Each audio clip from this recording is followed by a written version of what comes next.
Good morning. Today we're going to be backtesting Euro Yen, January 2021. Backtest it with me in real time, and we're going to be doing price action style. So if you guys want to know the strategy that I'm kind of using, it's in the description. And if you like this kind of content, then subscribe and like for more. And let's get straight into it. Rightio, let's do this. We are on the 1 hour time frame, and we're just going to get straight into it. I've currently marked out vertical lines from January the 1st to the start of February using the bar replay tool. Also, I'm using TradingView this time. I think the last one I did was FOREX. So yeah, we're using TradingView today. If you want the link for the platform, it's in the description below. And yeah, we're gonna get straight into it. So since I'm doing it real time, I'm just gonna try and focus on the chart and try not to get sidetracked. Right now, seeing price action again. I'm using naked price action, so that's why I'm not going to have all sorts of different things. I'm just trying to keep it as simple as possible. This is just showing descending nature to me. So I'm just going to be waiting for any shift in momentum. For example, now we've had this push up. It's not the cleanest push up. It's not as impulsive as I would like it to be. So I'm just going to continue to play price forward.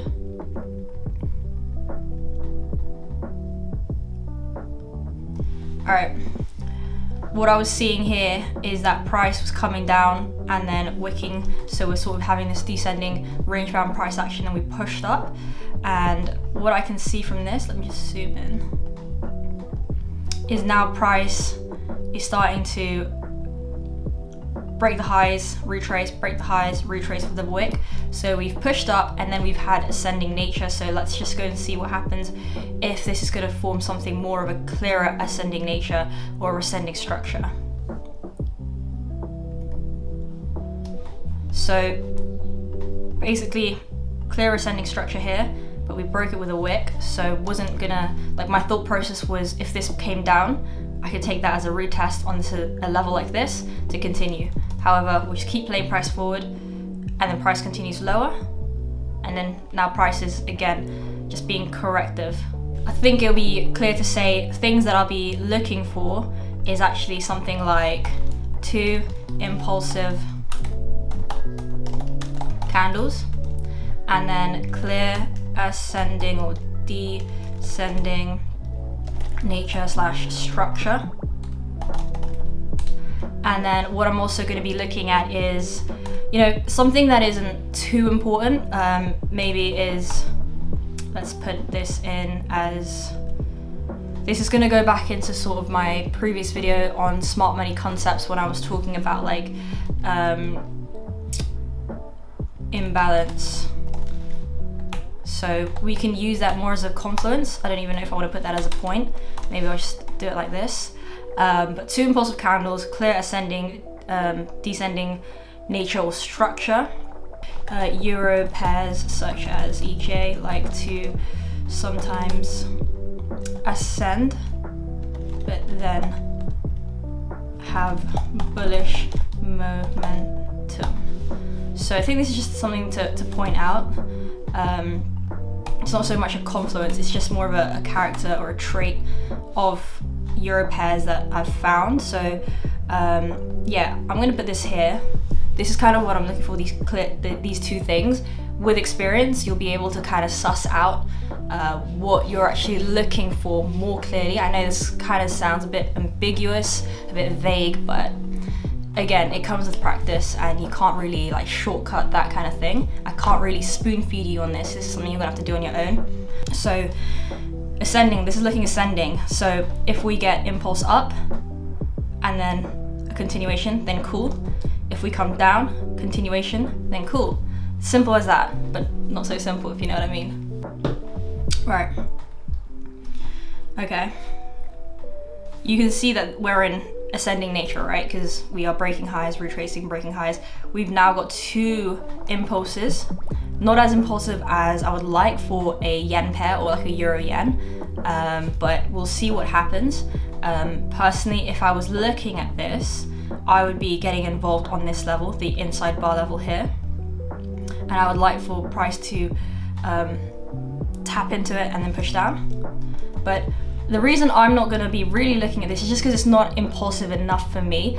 Again, when I say, like, this is where experience comes into, because I can say, yeah, I'm looking for 2 impulsive candles, but you gotta know how impulsive is, and it changes from pair to pair.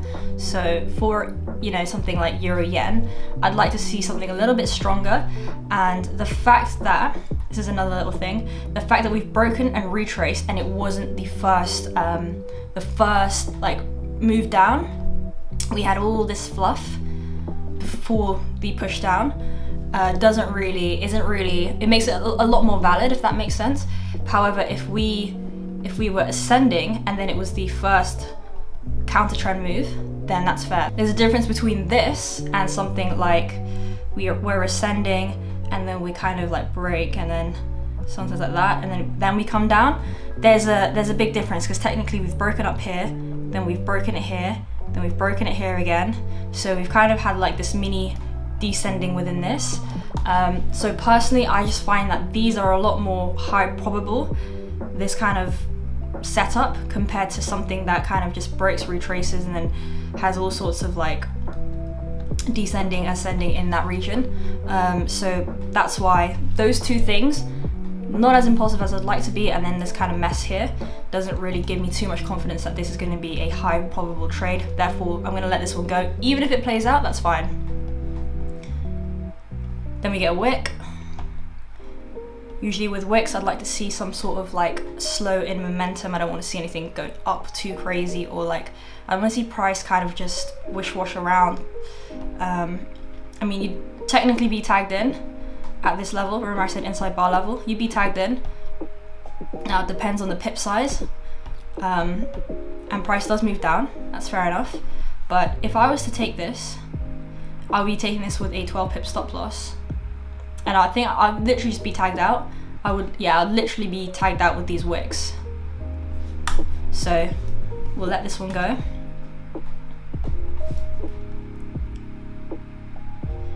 Now price is breaking lows, retracing.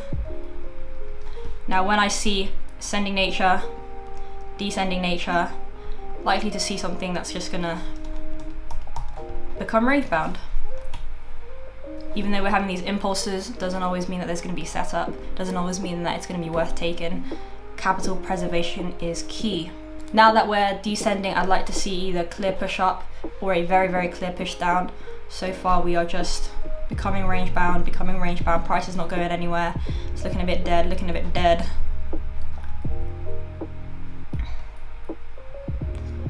This is looking more like a descending. What I love about like Euro Yen, something that I've noticed, actually most pairs, especially like Euro Dollar, Euro Yen, is you can have your descending, it comes down, creates a smaller descending, and then it pops off. And those are very nice trades.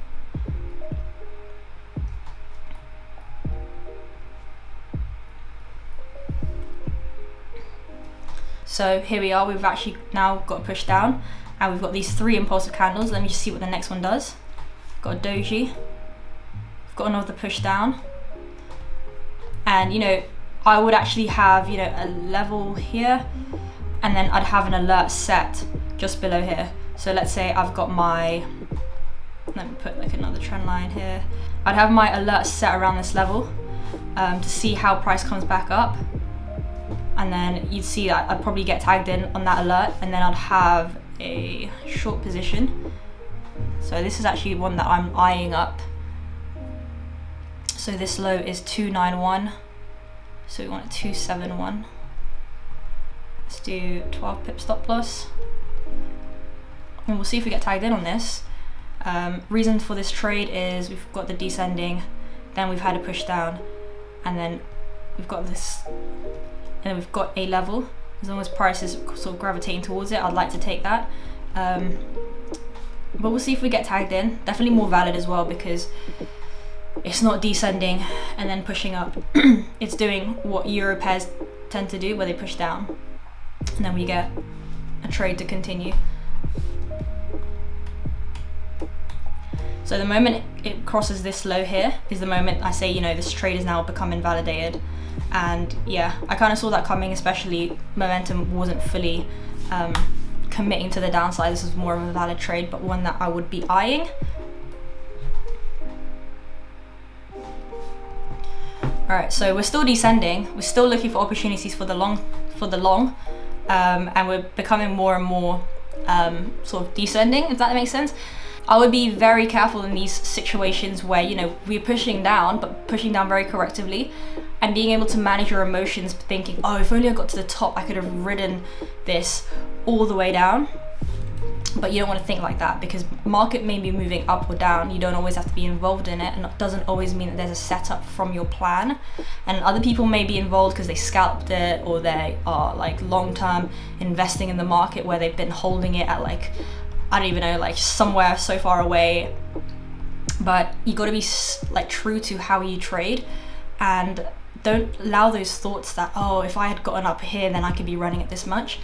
This is not part of my plan. Why do I need to get emotional that, you know, it's been moving down a lot? I know that there's going to be a setup soon that's going to come, and I'm going to be confident that my edge plays out. This is why backtesting is so important, because you're going to see these, not even impulsive legs, you're just going to see these legs play out, thinking, oh, if only I had capitalized on this leg.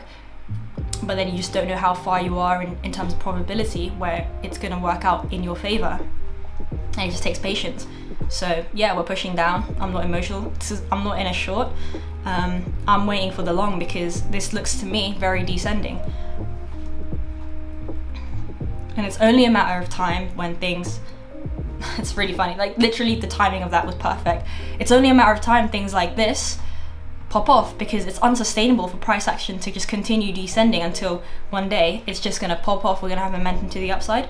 Now I really like this because I'd like to get involved in a continuation. So when we break the low, we get in on the retrace. Very, very standard. Loving. These are the size of impulses that I'm getting.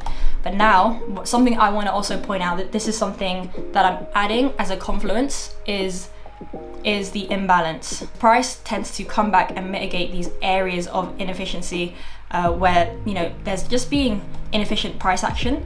Efficient price action is basically price action like this, but this is inefficient. I'm not going to go into smart money concepts right now too much.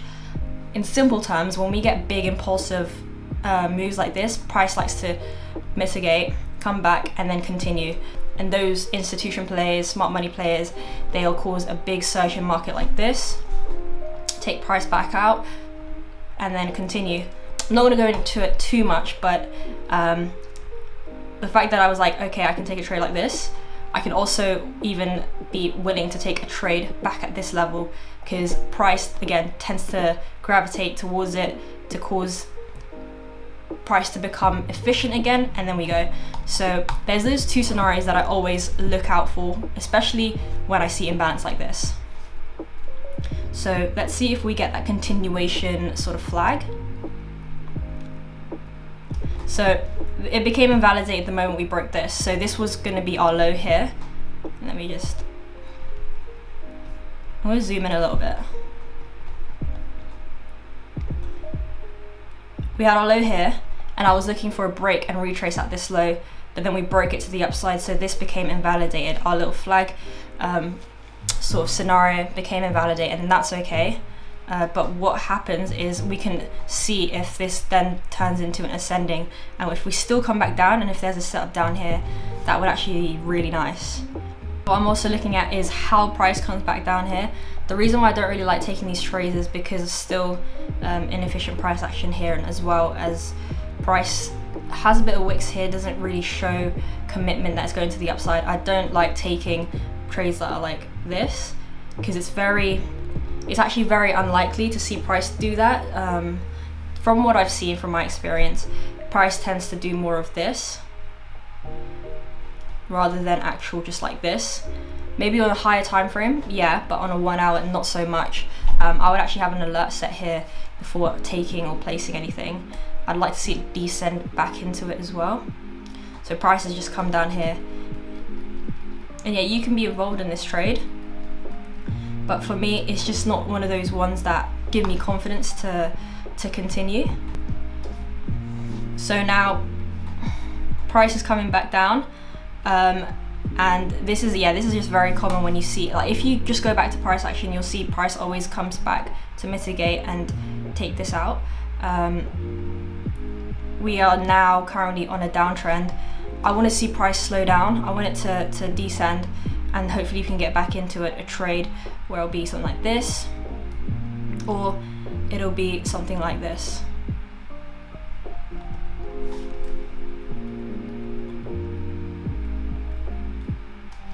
Break, retrace, push up. We're also pretty much tapping into this level here.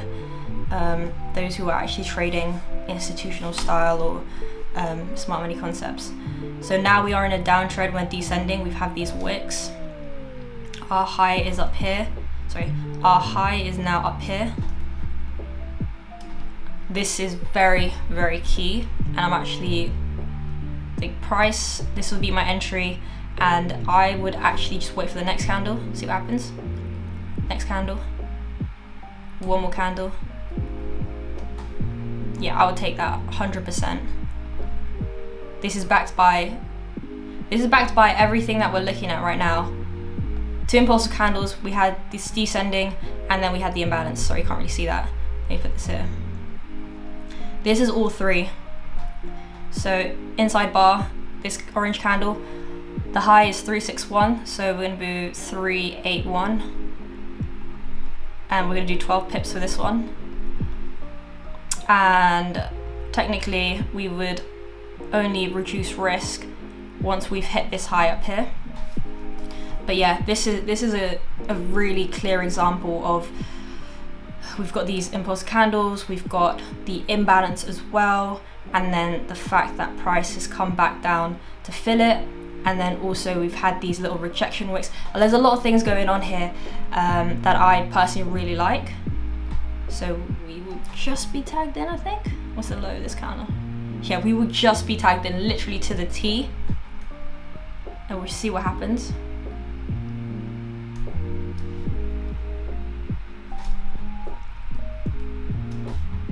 And then I'm going to move my stops. I'll put in my stops.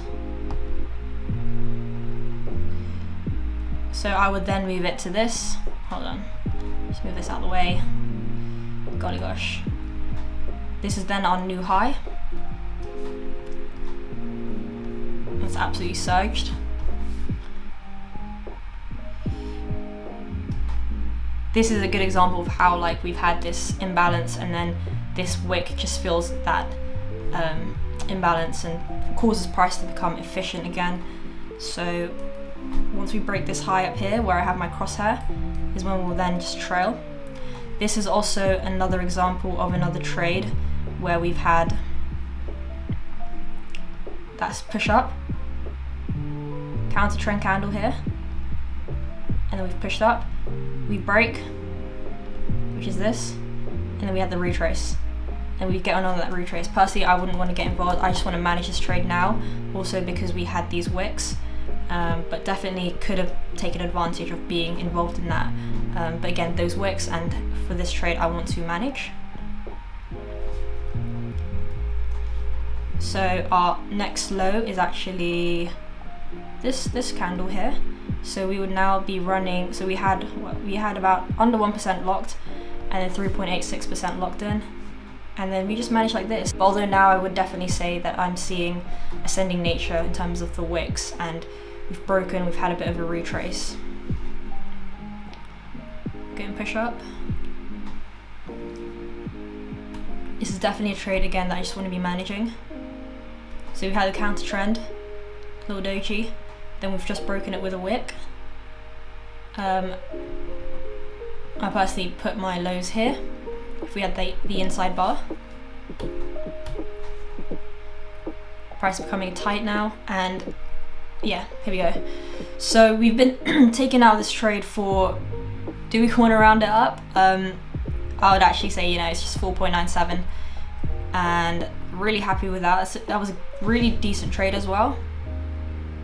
So that was plus 4.97%, and usually in my back testing, sometimes I'll leave it like this, or you can even put a little note like price action, filling imbalance. We could just even say like descending nature, say and first. break and change in trend. But personally, I just keep it simple and do this. But I hope you guys understand sort of why I took this trade, why it was pretty much filling all these criterias as well. In terms of the impulse, might not have been like this, but because price was so tight in that area, this was good enough as well, because it doesn't just break the high, which was like here. It actually breaks this entire like structure area, and then it comes back in and taps this area here. All right, let's keep going. Don't know how long this video is. I think it's like 25 minutes now. Ascending nature, looking for clear momentum to the upside, downside. See the next candle? Nah, I'm not interested. Even though it's pushing down, personally just don't want to get involved. We've had that. We had the high up here, the low up here. We broke it, we retraced. Valid trade, you could have been involved and be tagged in by this wick, but personally, high probability setups, like, don't like that mess, not really interested.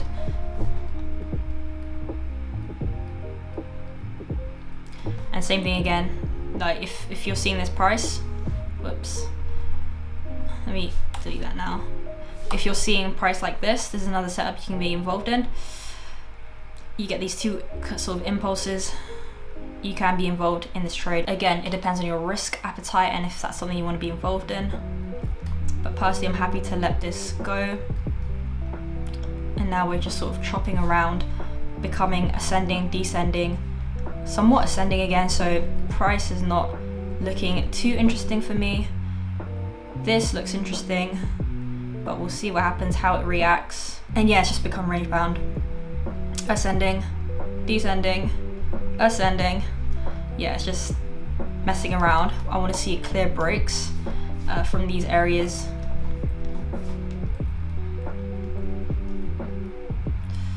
And all right, so one of my criteria, remember, was sometimes we get an ascending and we pop off. Although I want to point that out, this is very common in Euro pairs, although we had a wick here.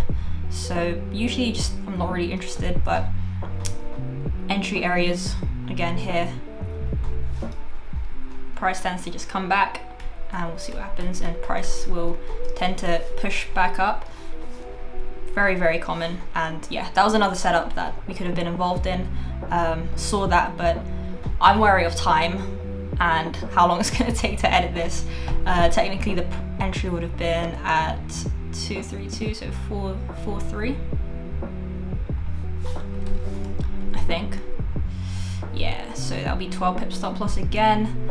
And technically, reason for this entry is that we've just pushed out of this entire mess. Remember I was talking about if we had this range bound price action, we had this big mess.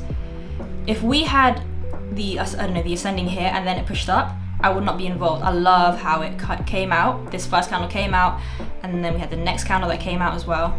And I'm just trying to make this quick.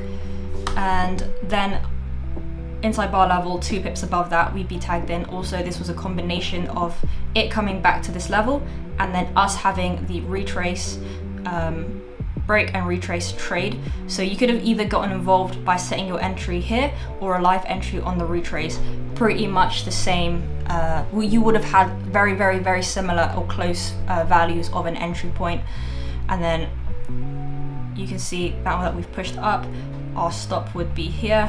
And then we would have moved it to here. Let's just quickly finish this. And yeah, we'd be out at 4.9%. So in total, that was around just an under 10% month for one pair. If you're trading 6 figures, you can do the maths on that. But yeah, this was only one pair and pretty much an 100% strike rate, I guess. It's all about reading price action, and you know, when you're first backtesting, you want to kind of take anything and everything. But because, you know, I've kind of been doing this for a while, I'm able to sort of really filter out and read price action. And now, don't get me wrong, there's going to be periods when a setup like this won't work out. It may work out like 80% of the time, but 20% of the time it won't. That shouldn't really phase you or throw you off thinking, oh no, this isn't working anymore, because you shouldn't have that expectation that it has to work out and play out every time. Even if it's the most high probability trade, high probability area, high probability setup, everything, all the stars aligned, and it still was a loss, you know that over a large sample of data, over some time, you know that your edge will play out and that probabilities kick in, and that over time you will become profitable. So don't doubt yourself. This is why backtesting is so important, and I was actually hoping to see some losses in this trade in this video, but I think I might do February Euro Yen 2021 in the next video, and we'll see how, you know, price just changes. And yeah, but hopefully you guys took some lessons here and was able to kind of understand the scenario that played out in this region here. This is very common. I see it now time and time again. Price surges up, comes back down, you get the entry here, and it usually moves pretty well. And then you can see here the importance of coming out of this range bound period, not taking the trade within the range bound period. You want to take it when it's now out of the range bound period. The fact that we've had this impulsive candle and another bullish candle to confirm that price could be wanting to move to the upside is so important. And just the fact that seeing ascending, descending, ascending is something you don't want to get involved in, and that's when I'm just sitting patiently, but also on the ball for things like this when price then first comes out. I hope you guys took some value from that, and if you did, let me know and subscribe if you guys want to see more of these kind of videos. We'll definitely do February 2021, and yeah, hope you guys have a good week, and thank you for watching this video.